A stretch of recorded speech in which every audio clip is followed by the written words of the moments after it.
Hello boys and girls, so today I'm going to teach you how we can learn lessons from the books that we read, and more specifically how we can learn lessons from the characters in our books. So today I'm going to teach you the strategy, mistakes can lead to lessons. And when we start practicing and thinking about the mistakes that our characters make as we're reading, they're pretty obvious, especially in our read aloud Tales of a Fourth Grade Nothing. Our main character, Fudge, makes a lot of mistakes, and we can learn from those mistakes. So to practice this strategy, the first thing you do is set your paper up into 3 columns: character, mistake, and possible lessons. So for our first character, and probably the easiest character, I chose Fudge. And just one of the mistakes that Fudge made was that he touches Peter's things without asking, and he does this all the time. Now, those of you with brothers and sisters probably have experienced this a lot, and I'm sure it makes you really mad. And let's be honest, I'm sure you've done it too. I know I have. So we identify the character. Our character is Fudge. We identify just one mistake that they make. In this case, I chose how he touches Peter's things without asking a lot. And then I have to ask myself, what are some possible lessons that Fudge may not have learned yet, but a lesson that we can take from this that we might tell Fudge?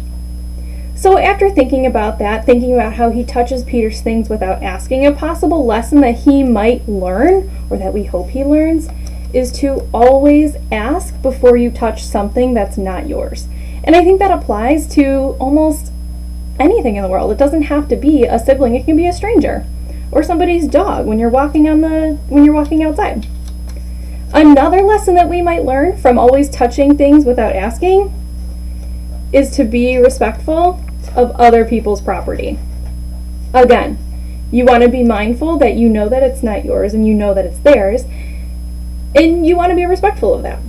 Okay? So our main character, Fudge, makes the mistake of touching Peter's things without asking. And a lesson that he could learn from that is to always ask before you touch something that's not yours, or to be respectful of other people's property. And notice how those sound like lessons. Okay? So let's practice again. Another character that came to mind was Mrs. Hatcher. And one of the mistakes that she made was, I think it was in chapter 4, when Fudge and Peter and Peter's friend were at the playground, and Fudge decided to be a birdie, and he lost his front teeth. And as a result of all of that, Mrs. Hatcher started yelling at Peter for Fudge's missing teeth and blaming it on him, when in fact he wasn't the one that was actually responsible for watching Fudge. Now, after all of this happened, Mrs. Hatcher then came into Peter's room and apologized for how she acted.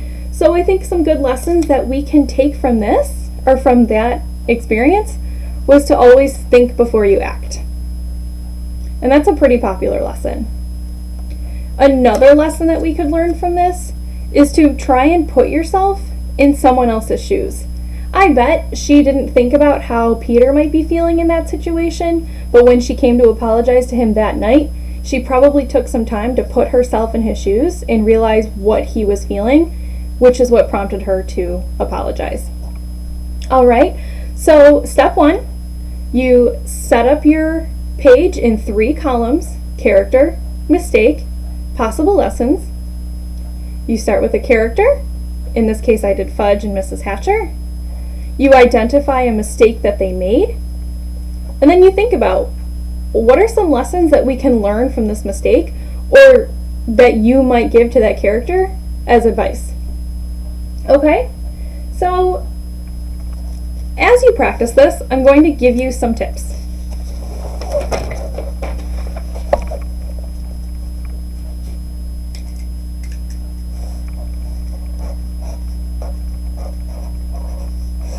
Here are some tips. Step 1.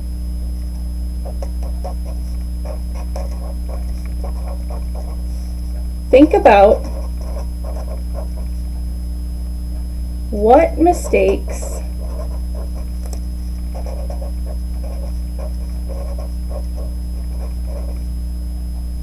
the character made.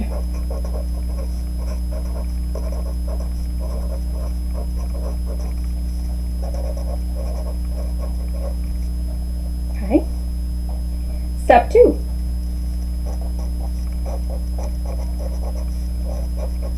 Ask yourself, how did they act right after? In our case, Fudge doesn't really realize how he's acting, but Mrs. Hatcher definitely took some time to think about how she acted towards Peter and came back to apologize to him that night.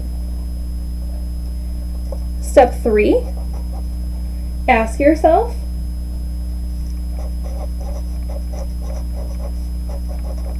do you think they learned anything?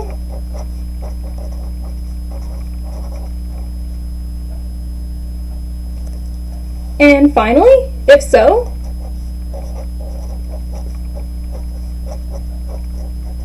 say it like a lesson. Okay?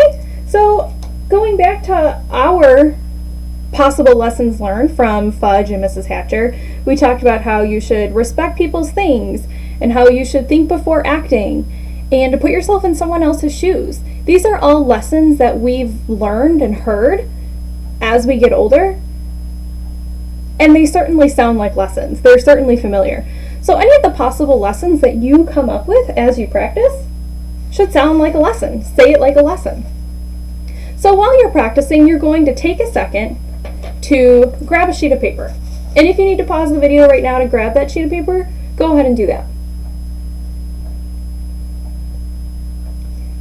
Okay, hopefully you have your sheet of paper.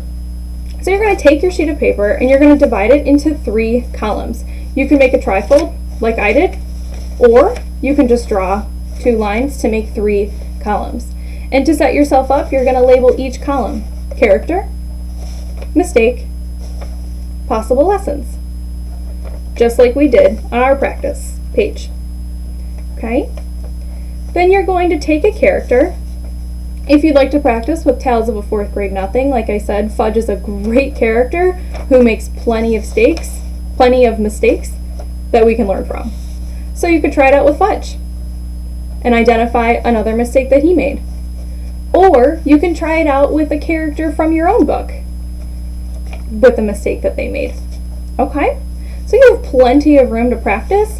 My challenge for you is to try practicing this with at least 2 characters, which means you'll have 2 mistakes, and I would say 2 to 4 possible lessons. Okay? If we look back at the chart that we made together, you'll notice that we came up with 2 possible lessons for each mistake. And I challenge you to do the same thing. Okay? So, thinking about the chart that we made, and if you need to have this chart up while you're practicing your trifold, I suggest you do that. Okay? And if you need your tips in front of you as you practice, you can pause the video on the tips and have them there in front of you as well. All right, friends, happy lesson learning.